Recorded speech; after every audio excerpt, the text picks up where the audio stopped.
Hello అండి, welcome back to చందన డిలేజ్. చాలామంది గర్భిణీ స్త్రీలకి అలాగే బాలింతలకి అంగన్వాడీ పాలు అయితే ఇస్తారు కదండి. 70% వరకు యూస్ చేస్తే 30% వరకు చాలామంది వరకు అంగన్వాడీ పాలు అనేది యూస్ చేయరు. ఒకసారి అంగన్వాడీ పాలతో ఈ విధంగా ఫ్రూట్ కస్టర్డ్ చేసుకోండి.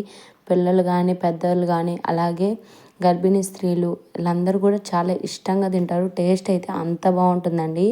నాకు ఎప్పుడు అంగన్వాడీ పాలు వచ్చినా నేను ఇదే విధంగా చేసుకుంటాను. నేను ఇప్పుడు ప్రెగ్నెన్సీ కదండి, సో నాకు అందుకని ఇచ్చారనమాట. సో ఫస్ట్ నేను ఇక్కడైతే 1 లీటర్ తీసుకుంటున్నానండి.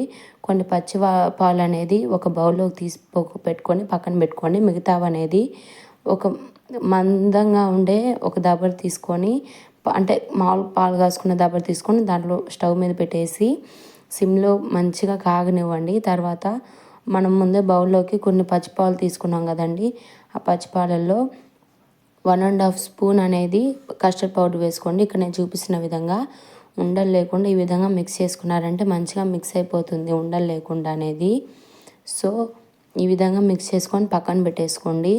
పాలు అనేవి మంచిగా మరగాలండి. అంటే బర్రె పాలు ఎలాగో ఇవి అంత సమానంగా మరగాలి.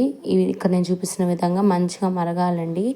ఈ విధంగా మంచిగా కాగిన తర్వాత మనం మధ్య మధ్యలో మిక్స్ చేసుకుంటూ పొంగు రానిచ్చుకుంటూ మిక్స్ చేసుకుంటూ మంచిగా, అంటే లీటర్ పాలు అనేది కొంచెం తగ్గిపోవాలి, 1 లీటర్ వరకు వచ్చేయాలి. తర్వాత మనం ముందే మిక్స్ చేసుకొని పెట్టుకున్నాం కదండి కస్టర్డ్ పౌడర్ వేసుకొని పచ్చిపాలల్లో. వేడి పాలల్లో ఎందుకు వేసుకున్నామంటే వేడి పాలల్లో వేసుకున్నామంటే కస్టర్డ్ పౌడర్ అనేది గడ్డలుగా వస్తుంది. మీరు ఎంత మిక్స్ చేసినా మిక్స్ కాదండి. సో అందుకని మనం ముందే పచ్చి పాలల్లో అనేది కస్టర్డ్ పౌడర్ వేసుకుంటామండి. ఆ కస్టర్డ్ పౌడర్ వేసుకున్న తర్వాత మంచిగా మిక్స్ చేసుకొని తర్వాత ఒక 15 మినిట్స్ వరకు సిమ్లోనే లో ఫ్లేమ్లో అనేది కుక్ చేసుకోండి. తర్వాత 1 కప్ వరకు షుగర్ పడుతుందండి. 1 కప్ వరకు షుగర్ వేసుకున్న తర్వాత మంచిగా మిక్స్ చేసుకోండి. అంటే షుగర్ మొత్తం మెల్ట్ అయిపోవాలి పాలల్లో.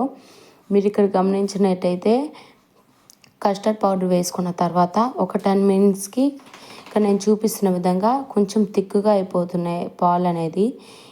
ఈ మాత్రం థిక్నెస్గా ఉన్నప్పుడే స్టవ్ ఆపేసుకోండి. ఎక్కువ థిక్గా ఉన్నామంటే ఫ్రూట్ కస్టర్డ్కి మంచిగా పాలు అనేవి పట్టవు. సో ఈ విధంగా ఉన్నప్పుడే స్టవ్ ఆపేసుకోండి. స్టవ్ ఆపేసుకొని 20 నిమిషాలు పక్కన పెట్టుకున్నారంటే పూర్తిగా చల్లారిపోతాయండి. తర్వాత నేనైతే ఇక్కడ యాపిల్ అండ్ అలాగే అరటిపండు అయితే వేసుకుంటున్నానండి. యాపిల్ అరటిపండు అయితే వేసుకుంటున్నాను. మీకు నచ్చినట్టయితే గ్రేప్స్ వేసుకోవచ్చు, ద్రాక్ష, అలాగే ఇవి ఉంటాయి కదండి దానిమ్మకాయలు, ఈ దానిమ్మ గింజలు కూడా వేసుకోవచ్చు. మీకు ఇంకేమైనా ఫ్రూట్స్ నచ్చినట్టయితే అవి కూడా యాడ్ చేసుకోవచ్చు అండి. ఒకసారి ఈ విధంగా వేసుకున్న తర్వాత మంచిగా ఫ్రిడ్జ్లో పెట్టుకున్నారంటే ఎన్ని రోజులైనా చెడిపోతండి. ఫ్రిడ్జ్లో పెట్టుకొని 1 వారం లోపు ఎప్పుడైనా తినొచ్చు. అలాగే ఎంత బాగుంటుందంటే టేస్ట్ అనేది బయట బండికాడ ఉంటుంది కదండి, మనం తీసుకొని తింటుంటాం కొనుక్కొని 70-80 రూపాయలు పెట్టి, అంతకన్నా టేస్ట్గా ఉంటుందో ఒకసారి ఇంట్లో ట్రై చేయండి. అంగన్వాడీ పాలు లేని వాళ్ళు మామూలు మిల్క్తో కూడా ట్రై చేయొచ్చు. ప్యాకెట్ పాలతో బర్రె పాలతో కూడా చేసుకోవచ్చు అండి. టేస్ట్ అనేది చాలా బాగుంటుంది. ఒకసారి ఈ విధంగా ట్రై చేయండి. ట్రై చేసి ఎలా వచ్చిందో కమెంట్ సెక్షన్లో చెప్పండి. ఇంకోసారి బయట తెచ్చుకోరు. ఈజీ అండ్ సింపుల్గా ఇంట్లోనే చేసుకోవచ్చు అండి. పెద్దవాళ్ళు ఉన్న వాళ్ళ ఇంట్లో, చిన్నవాళ్ళు ఉన్న వాళ్ళ ఇంట్లో కూడా చాలామందికి అనిపిస్తుంది కదండి ఐస్ క్రీమ్ తినాలి. అలాగా ఇది హెల్దీ అండ్ ది బెస్ట్ అని చెప్తానండి నేనైతేను. హోమ్మేడ్ నేను ఎప్పుడు తినాలనిపించినా ఇంట్లోనే చేసుకుంటాను. చూడండి ఎంత యమ్మీగా ఉందో అసలు. ఒకసారి తిన్నారంటే హెల్త్కి కూడా మంచిది.